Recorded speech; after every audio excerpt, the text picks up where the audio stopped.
Kwa majina naitwa Victoria Mwanziva, mkuu wa wilaya ya Lindi ambayo inaunganisha manispaa ya Lindi na halmashauri ya Mtama. Kubwa ambalo nimekuja hapa kwanza ni kuwasalimia. Naombeni mnipungie mkono, semeni hi. Hi. Naona mambo hayo. Hello. Hello. How are you? We're fine. Thank you so much. Sasa la pili baada ya kuwasalimia ni kuwapa neno la faraja, kuwapa neno la pongezi na kuwapa neno la kila la heri. Faraja ya kwamba safari ulioanza nayo kuanzia darasa la kwanza. Unakumbuka ulipoanza darasa la kwanza kweli? Wengine mnakumbuka, wengine hamkumbuki, lakini unakumbuka ulivyomaliza la 7. Sasa angalia kuanzia la kwanza, la 7, ulivyoingia form 1 unakumbuka njuka? Unakumbuka ulivyoanza form 1? Angalia leo sasa umemaliza form 4, umevuka, leo uko form 6. Sasa mimi form 6 naiona ni kama njia panda. Njia panda ya chuo kikuu. Mwambie jirani yako tuko njia panda ya chuo kikuu. Tuko njia panda ya chuo kikuu. Sasa hapo ndo kwenye pongezi. Faraja ni kwamba mmetoka mbali na mnaenda mbali zaidi. Lakini pongezi hadi hapa mlipofikia ni hatua kubwa sana.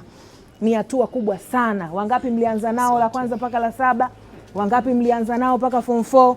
Si ndio? Sasa tunatamani muende mbali zaidi. Kwa hiyo pongezi hadi hapa mlipofikia mnastahili pongezi. Lakini tunatamani kwenda mbali zaidi. Tunatamani kwenda wapi?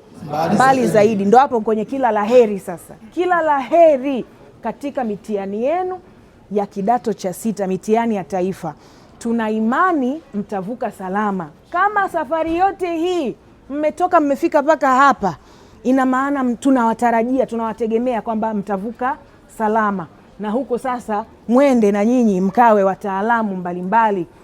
Mwende mkapate ujuzi, mwende mkapate ujuzi wa kulijenga taifa letu. Mwende mkashike fani mbalimbali, utabibu, udaktari, masuala ya fedha, masuala ya elimu, masuala ya taaluma, masuala ya michezo. Yaani kuna fursa nyingi mno, fursa hizi zipo mikononi mwako. Tizama mikono yako. Hebu itizame kwanza mikono yako. Yaani future yako unaitengeneza kwa mikono yako. Upo hapo? Utakapoenda kujibu maswali vizuri. Hard work pays. Kwa hiyo do your best. Huu ni muda wa kutulizana, sio muda wa kujistress. Yote mliojifunza mpaka hapa, hamuhitaji kukesha kulaza miguu kwenye mabeseni. Siku hizi hawafanyi tena. Hawafanyi tena. Lakini discussion, kukumbushana na kuwasikiliza viongozi wetu. Walimu hongereni. Mmewalea vijana wenu, leo wanaenda kuwa watahiniwa, wataenda kusubiri matokeo na tuna imani you will pass with flying colors and all of you will go to university. Si ndio? Yes. All the best. We wish you the best. We depend on you. Nyinyi ni taifa la leo, la kesho na la kesho kutwa.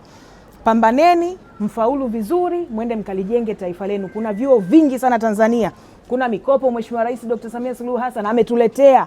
Mkopo huo utaupata kwa matokeo yako mazuri. Chuo hicho kizuri utaenda kwa matokeo yako mazuri.